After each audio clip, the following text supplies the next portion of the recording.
إن الهجوم الإسرائيلي اللي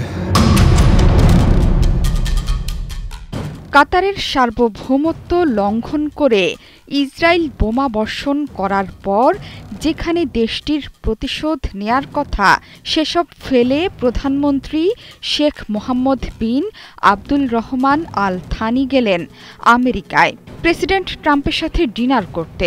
dinner শেষে deputy chief of mission হামাহ আল মুফতা এক্সে লিখেছেন, ডিনার অসাধারণ হয়েছে। ইসরায়েলি হামলার পর থেকেই কাতার এ নিয়ে ক্ষুব্ধ প্রতিক্রিয়া জানালেও এ নিয়ে কার্যকর পদক্ষেপ নেয়ার মতো কিছু এখনও দেখা যায়নি দেশটির কাছ থেকে। অনেকে অভিযোগ করছেন, মধ্যপ্রাচ্যে আমেরিকার সবচেয়ে মিত্রদের অন্যতম কাতার এ নিয়ে আর খুব বেশি উচ্চবাচ্য করবেও না। বাণিজ্যিক এবং ভূ রাজনৈতিকভাবে কাতার আমেরিকা এবং পশ্চিমাদের এতটাই কাছের যে নিজের সার্বভৌমত্ব বিপন্ন হলেও এর শাসক গোষ্ঠীর আসলে ইসরায়েলের বিরুদ্ধে পদক্ষেপ গ্রহণের ক্ষমতাই নেই। গত সপ্তাহে কাতারের রাজধানী দোহায় বিমান হামলা চালায় দখলদার ইসরায়েল। হামাসের নেতাদের লক্ষ্য করে অন্তত 12টি মিসাইল ছোড়ে ইসরায়েলি বিমান বাহিনী। হামাসের শীর্ষ নেতাদের লক্ষ্য করে হামলা হলেও তারা বেঁচে যান, তবে এই হামলায় 6 জন প্রাণ হারান, যার মধ্যে কাতারের সেনাবাহিনীর এক সদস্য আছেন। বাকি 5 জন ফিলিস্তিনি নাগরিক।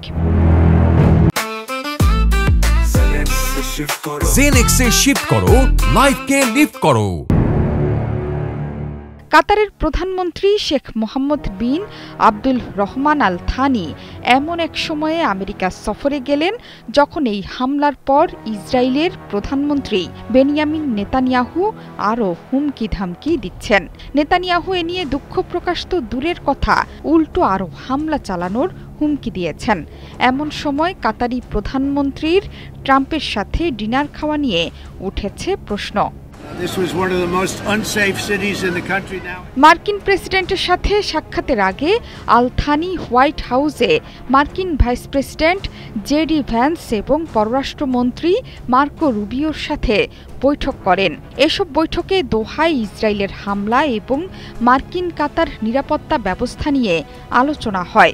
কাতারকে যুক্তরাষ্ট্র তাদের অন্যতম বড় মিত্র দেশ হিসেবে মনে করে। কাতারে আল উদেইদ নামে আমেরিকানদের একটি বড় বিমান ঘাঁটি রয়েছে, যা মধ্যপ্রাচ্যে বিশ্বের সবচেয়ে বড় বিমান ঘাঁটি।